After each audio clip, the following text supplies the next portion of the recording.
The alarm screamed through the command deck of the Coalition flagship as another section of Kepler Station exploded in bright orange flames. Admiral Jake Morrison watched from the observation window, his hands pressed against the cold metal frame. The massive space station that had protected this sector for over 50 years was dying, and there was nothing anyone could do to save it.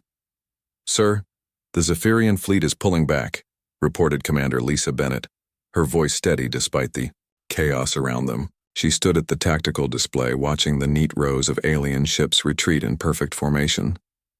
"They're following Protocol 7. Jake shook his head.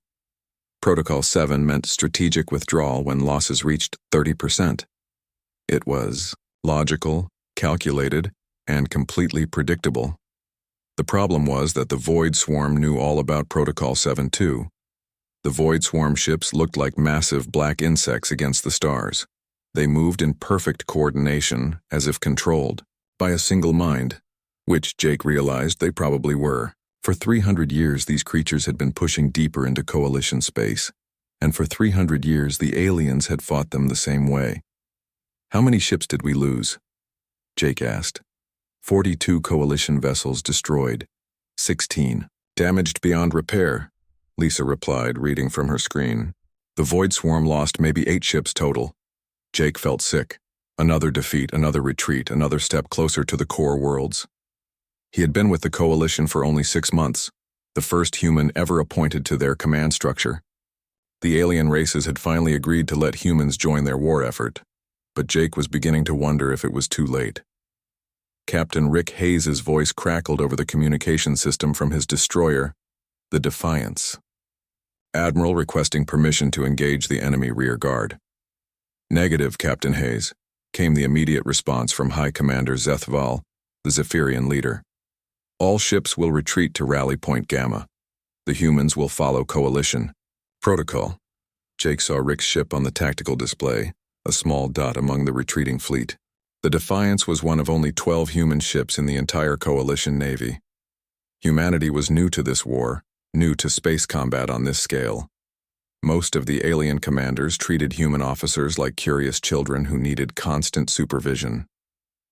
"Sir," Lisa whispered, moving closer to Jake, "I've been studying the battle data from our last 15 engagements. What did you find?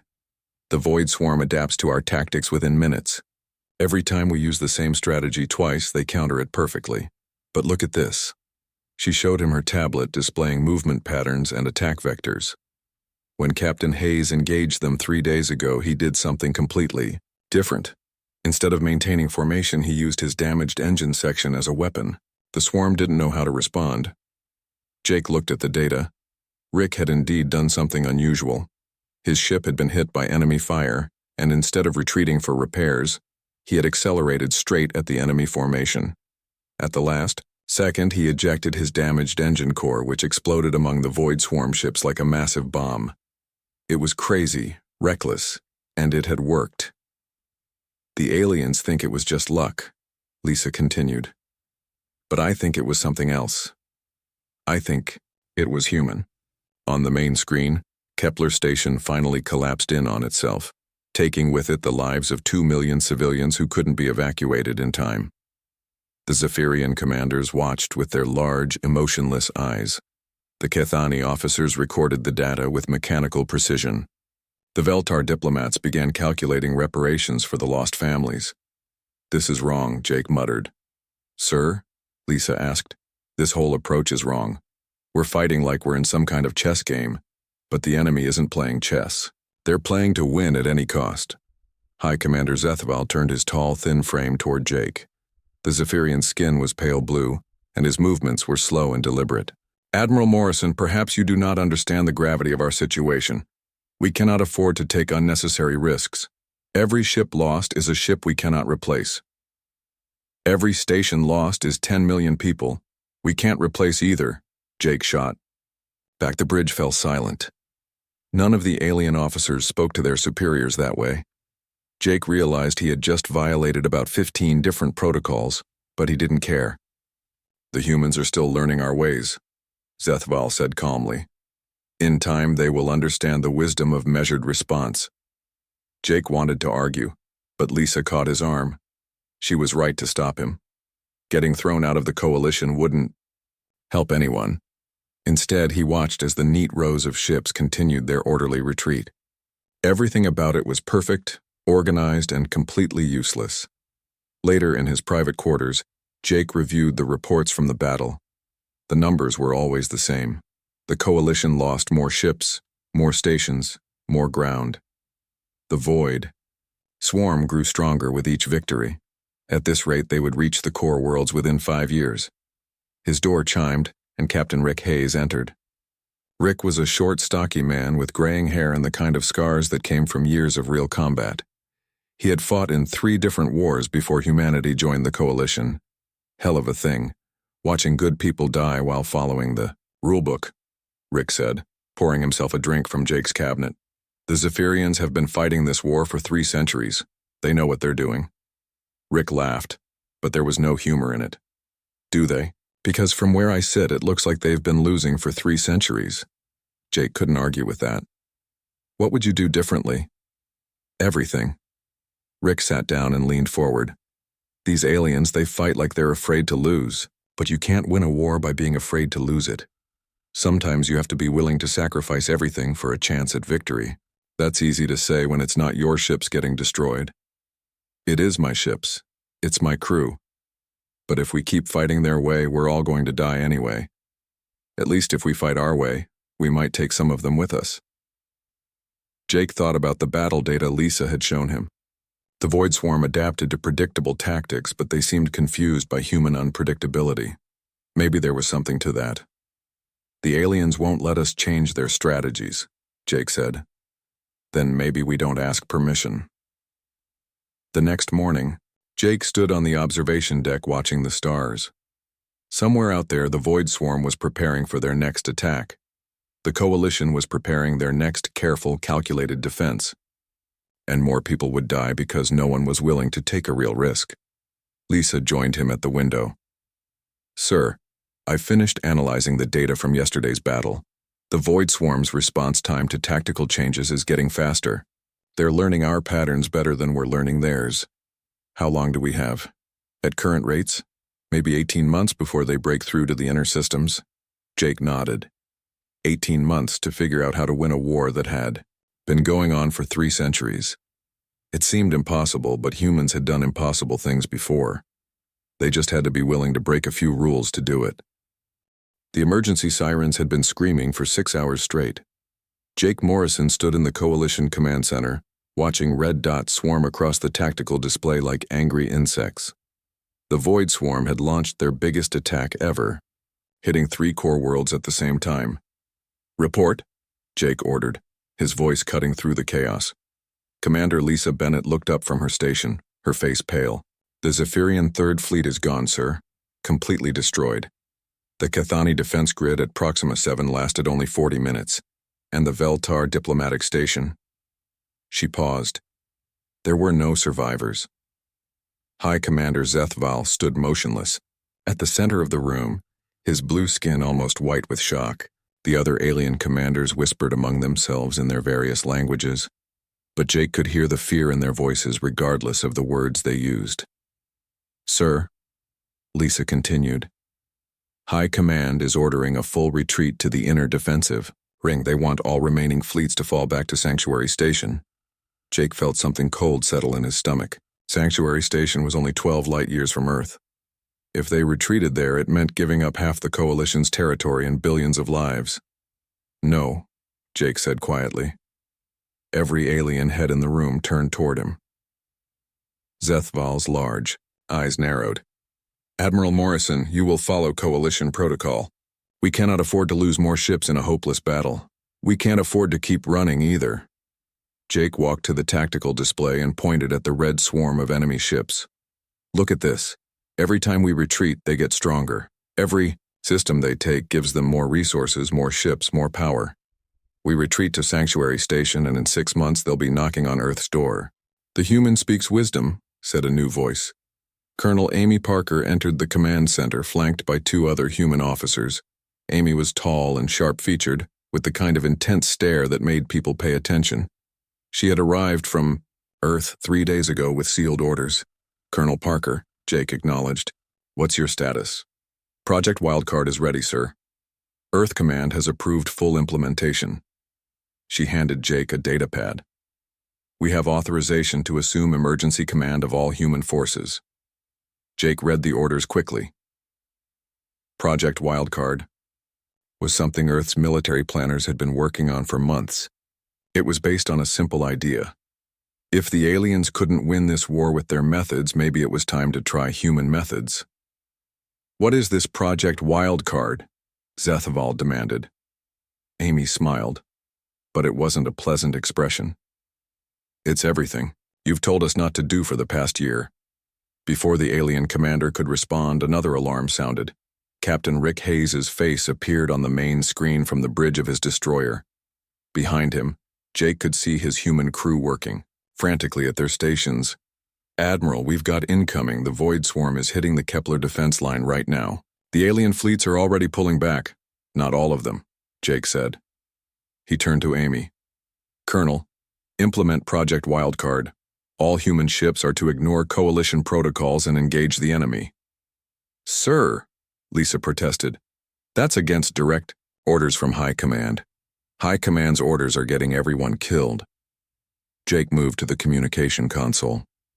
Rick, you're authorized for Chaos Protocol. Take your squadron and do what humans do best. On the screen, Rick's grin was fierce. About damn time, sir. The tactical display changed as 12 human ships suddenly broke formation. Instead of retreating with the alien fleets, they accelerated straight toward the massive Void Swarm formation. The alien commanders watched in horror as the human ships ignored every rule of space combat. They will be destroyed, Zethaval said flatly. Maybe, Jake replied. But they're going to make it cost something. Rick's voice crackled over the speakers as his ships engaged the enemy. All units, this is Defiance Leader. Remember your training. Be unpredictable. Be crazy. Make them guess what we're going to do next. The first human ship to engage was Lieutenant Commander Steve Collins's fighter squadron. Instead of maintaining attack formation, his pilots scattered in seemingly random directions. The Void Swarm's targeting systems, designed to track organized enemy movements, struggled to follow the chaotic flight patterns. Collins, what the hell are you doing? Came another pilot's voice over the radio. Flying like a human, Collins replied. His fighter suddenly rolled upside down and fired its engines in reverse, causing two enemy ships to crash into each other as they tried to pursue him. These bugs think in straight lines. Let's show them some curves. On the Ground Forces channel, Major Kate Thompson was coordinating the defense of a mining colony. All units, forget the manual. The enemy expects us to hold defensive positions. Instead, we're going to attack them from inside their own lines. Jake watched the tactical display. With growing amazement, the human forces were vastly outnumbered, but the Void Swarm was reacting slowly to their unconventional tactics. Enemy formations that had destroyed entire alien fleets were being disrupted by small groups of humans who refused to fight the way they were supposed to. This is madness, Zethaval muttered. Yes, said a new voice. Dr. Rachel Green, a xenobiologist from the research vessel Pioneer, had been studying the Void Swarm for months, and that's exactly why it's working. She activated a holographic display showing Void Swarm neural patterns. The swarm operates as a collective intelligence. They process information by analyzing patterns and predicting outcomes. But human behavior doesn't follow predictable patterns. What are you saying? Jake asked. I'm saying their entire command structure is designed to fight logical opponents. When faced with truly random behavior, their processing systems overload. They literally cannot compute what humans are going to do next. On the tactical display, Rick's ship was diving through the center of an enemy formation, firing in all directions. It should have been suicide, but the Void Swarm ships were so confused by his approach that they were shooting each other instead of him. All human ships, this is Admiral Morrison, Jake announced over the fleet communications. You are authorized to engage in unrestricted combat operations. Ignore all previous tactical protocols. Fight like humans. The response was immediate. Human ships throughout the battle zone began implementing tactics that would have horrified their alien allies. They used damaged vessels as kinetic weapons, turned life support systems into improvised bombs, and coordinated attacks that looked like complete chaos, but were actually carefully planned confusion. Amy was coordinating with Earth's military strategists through a secure channel. "Sir, Earth Command is feeding us real-time tactical analysis. They're calling it the Madness Doctrine." "The what?" "Controlled chaos. Every human ship does something different, something unpredictable, but it's all coordinated to create maximum confusion for the enemy. The Void Swarm's collective mind can't handle it." Jake watched as the tide of battle began to shift. For the first time in 3 centuries, coalition forces were not just holding their ground, but actually pushing the Void Swarm back. The enemy's perfect coordination was breaking down as their command systems struggled to process human unpredictability. "Impossible," Zethval whispered. "Not impossible," Jake replied. "Just human." The battle raged for another 4 hours, but the outcome was no longer in doubt. The Void Swarm, faced with an enemy they could not predict or understand, began to retreat.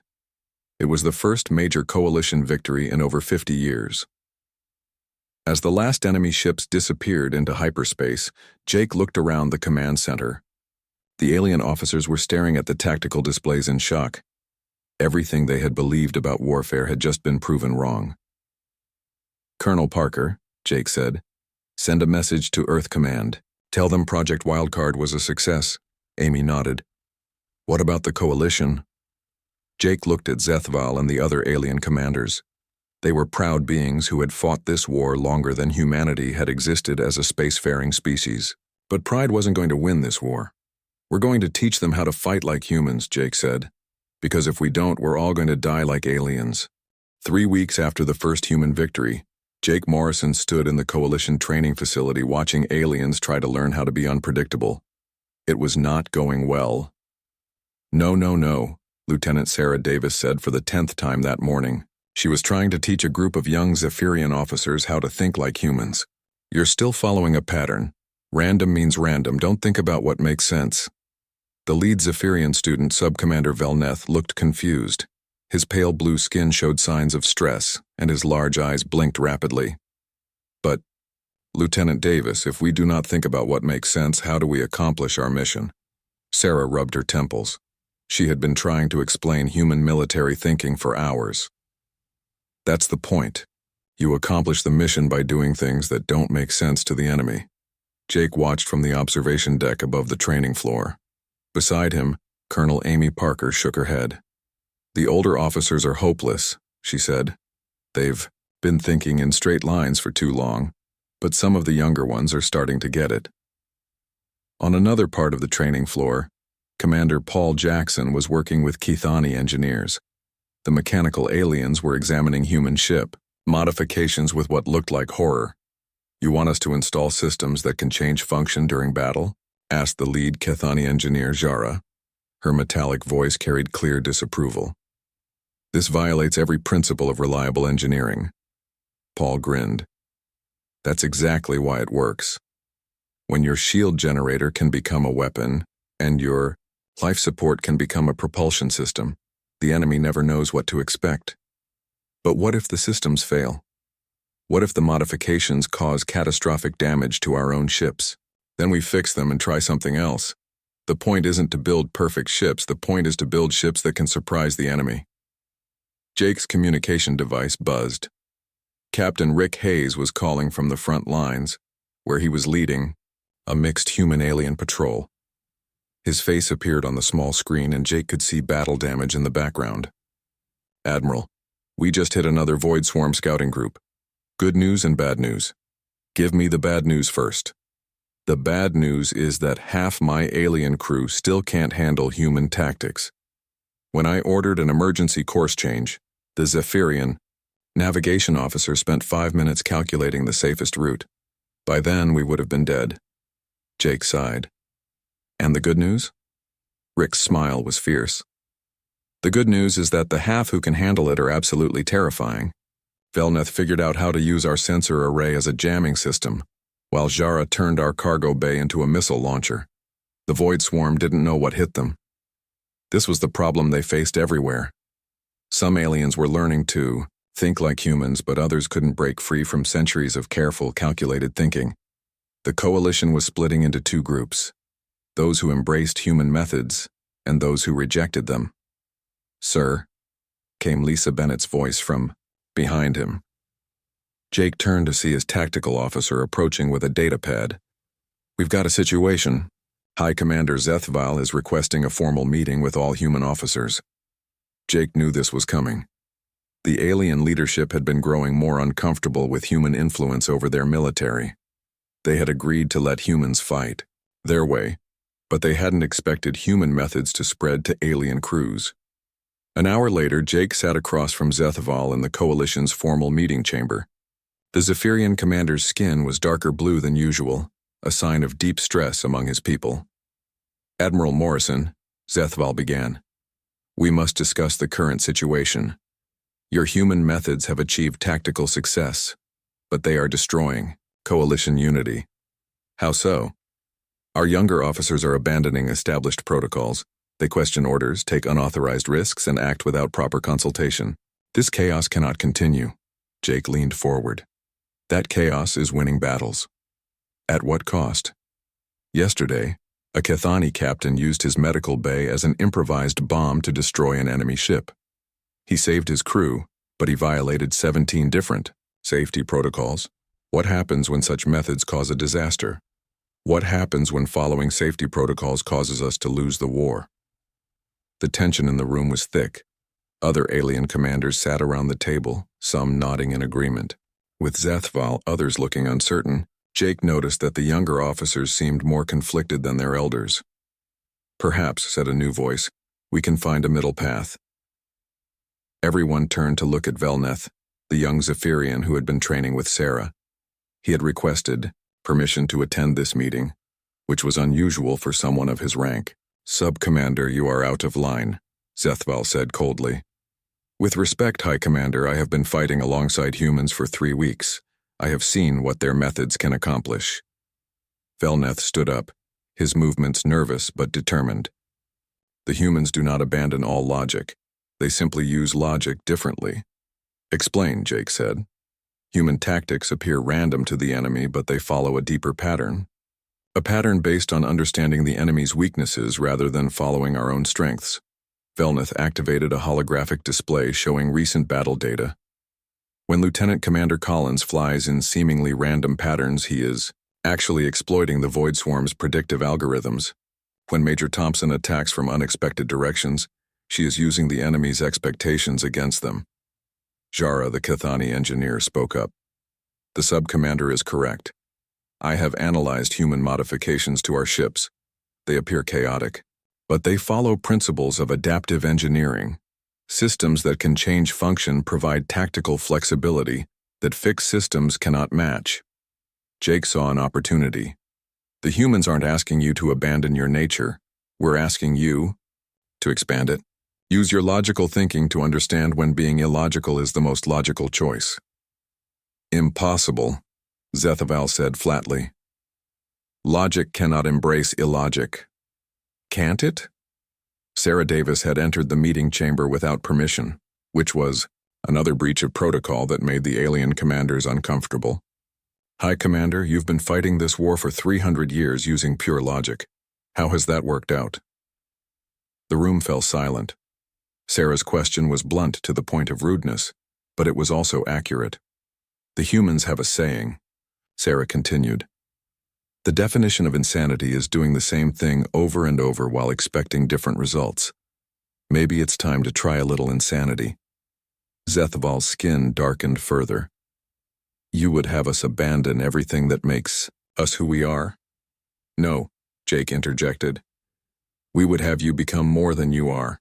The meeting continued for hours, but Jake could see the coalition was changing whether the leadership wanted it or not.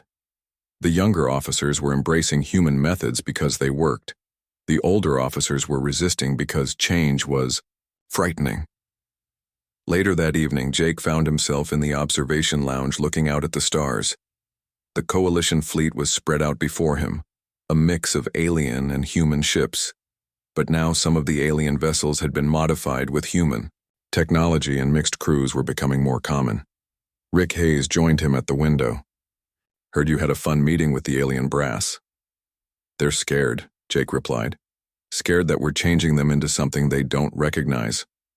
"Are we?" Jake thought about that. "Yeah, probably. But they're changing us too." Velneth taught Sarah how to use Zephyrian meditation techniques to enhance tactical thinking. Shara showed Paul how to build systems that are both adaptive and reliable. We're all becoming something new. Think it'll be enough? Jake looked out at the fleet, seeing human ships flying alongside alien vessels, crews that were learning to think in ways that none of their species had ever imagined. It has to be, because the alternative is losing everything. In the distance, long-range sensors detected another void swarm formation approaching. But this time, Jake wasn't worried about following protocol or maintaining formation. This time, they would meet the enemy with controlled chaos, calculated madness, and the combined strengths of species learning to fight as one. The Nexus Gate hung in space like a massive black wound against the stars. Jake Morrison stood on the bridge of the Coalition flagship, watching the portal grow larger as energy crackled around its edges. Through this gate, the Void Swarm was trying to bring reinforcements from their home dimension. If they succeeded, the war would be over. "How long until the portal stabilizes?" Jake asked. Dr. Rachel Green looked up from her scanner readings, her face pale. 6 hours, maybe 7. Once it's fully open, they'll be able to bring through ships faster than we can destroy them. Around the portal, thousands of Void Swarm vessels maintained a defensive formation. Their black hulls absorbed light, making them look like holes in space itself. Jake had never seen so many enemy ships in one place. "Sir," Commander Lisa Bennett reported from her station, "the Coalition fleet is ready. We have 400 ships, mixed human and alien crews. High Commander Zethval is requesting final orders." Jake activated the fleet communications. "All ships, this is Admiral Morrison. Today we end this war one way or another. The original battle plan called for a defensive siege, but we're not going to wait for the enemy to finish what they're doing. We're going to attack." Zethval's image appeared on the screen. The Zephyrian commander's skin was pale with stress, but his voice was steady. "Admiral, a direct assault on that formation is suicide. Our tactical analysis shows less than a 5% chance of success." "Your tactical analysis doesn't account for what we've learned," Jake replied. "We're not going to attack like the old Coalition. We're going to attack like the new one." Captain Rick Hayes' voice came over the radio from his destroyer. "Admiral, Chaos Squadron is ready. We've got mixed crews on all ships. These aliens have learned to fight dirty." Jake smiled. Chaos Squadron was made up of volunteers from all Coalition species. They had trained together for weeks, learning to combine alien logic with human unpredictability. If anyone could break through the Void Swarm's defenses, it was them. "Captain Hayes, you have the spearhead. All other ships will support your attack run." "Understood, sir." "All right, people, you know the drill. Make it up as we go along." The attack began with something no military manual had ever described. Instead of advancing in formation, the Coalition ships scattered in what appeared to be complete chaos. Some ships accelerated at maximum speed, others moved slowly, and a few actually flew backwards while firing their weapons. The Void Swarm's defensive formation tried to respond, but their targeting systems couldn't track so many ships moving in unpredictable patterns. Enemy fire that should have destroyed entire squadrons instead hit empty space as Coalition ships danced between the energy beams. "Collins, what's your status?" Rick's voice crackled over the radio. Lieutenant Commander Steve Collins was leading a group of modified fighters straight through the center of the enemy formation. Still alive, which is more than I expected. These new pilots are amazing. Sub-Commander Velneth just used his navigation computer to hack into an enemy ship's targeting system. On another frequency, Major Kate Thompson was coordinating boarding parties. Teams 7 and 9, forget the airlocks.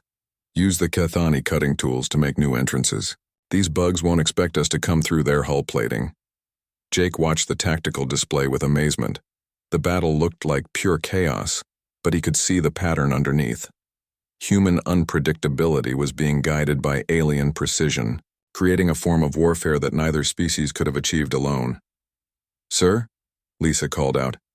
"Dr. Lopez is ready with the probability bomb." Dr. Jennifer Lopez had been working with alien scientists to create a weapon that could destabilize the Nexus Gate. The device used principles of quantum mechanics that Jake didn't pretend to understand, but the concept was simple. It would introduce pure chaos into the portal's energy matrix. "The problem is delivery." Jennifer's voice came over the communication system from her research ship. "The bomb has to be placed directly inside the portal's event horizon. It's a one-way trip." Jake had been dreading this moment. Someone would have to fly into the portal knowing they wouldn't come back.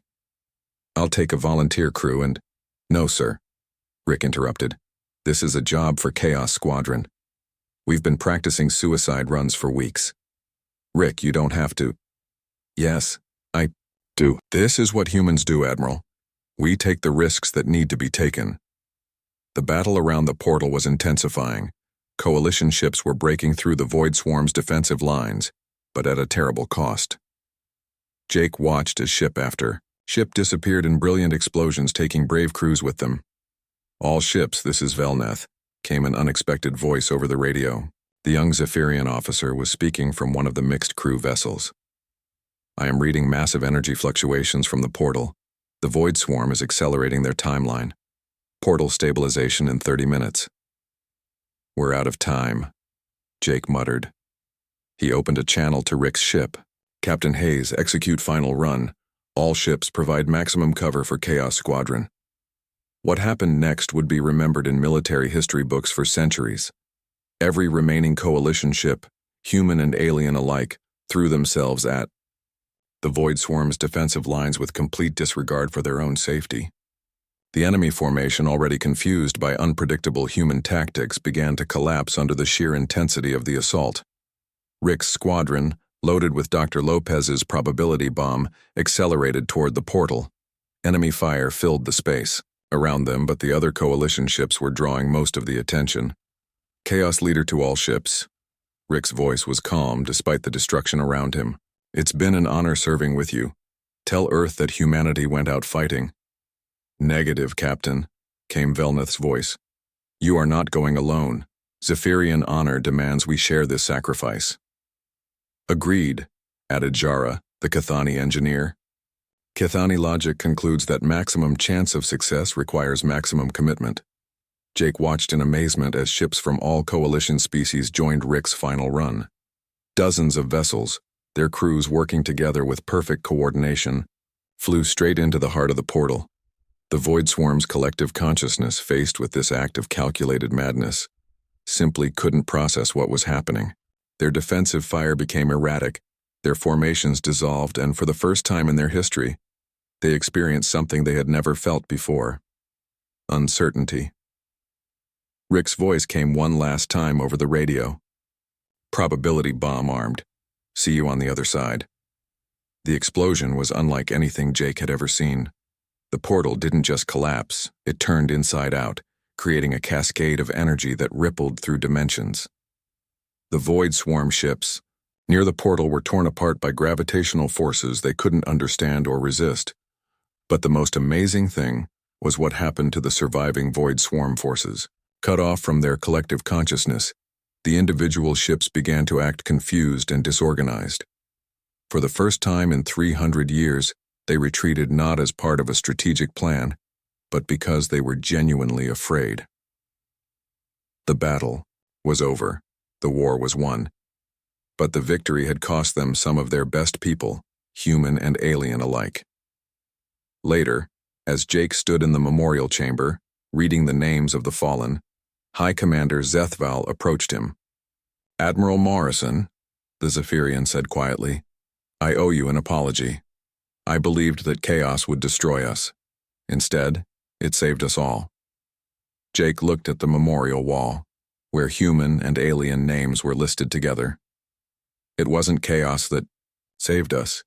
It was learning to work together to become something more than what we were separately. What happens now? Jake thought about that. The galaxy was safe, but it was also forever changed. The old coalition with its rigid protocols and careful strategies was gone. In its place was something new, an alliance that understood that sometimes the best way to fight monsters was to become a little monstrous yourself. Now we rebuild, Jake said, and we make sure this never happens again. But we do it together, as partners, not as separate species following separate rules. The war was over, but the real work was just beginning. Humanity had taught the galaxy how to fight, but now they all had to learn how to live with the changes that fighting had brought. The universe was a different place now, shaped by human chaos and alien wisdom working together. And somewhere in the depths of space, the few surviving void swarm ships fled toward the outer rim, carrying with them a new emotion their species had never experienced before. The knowledge that sometimes the impossible could happen when different species chose to trust each other completely.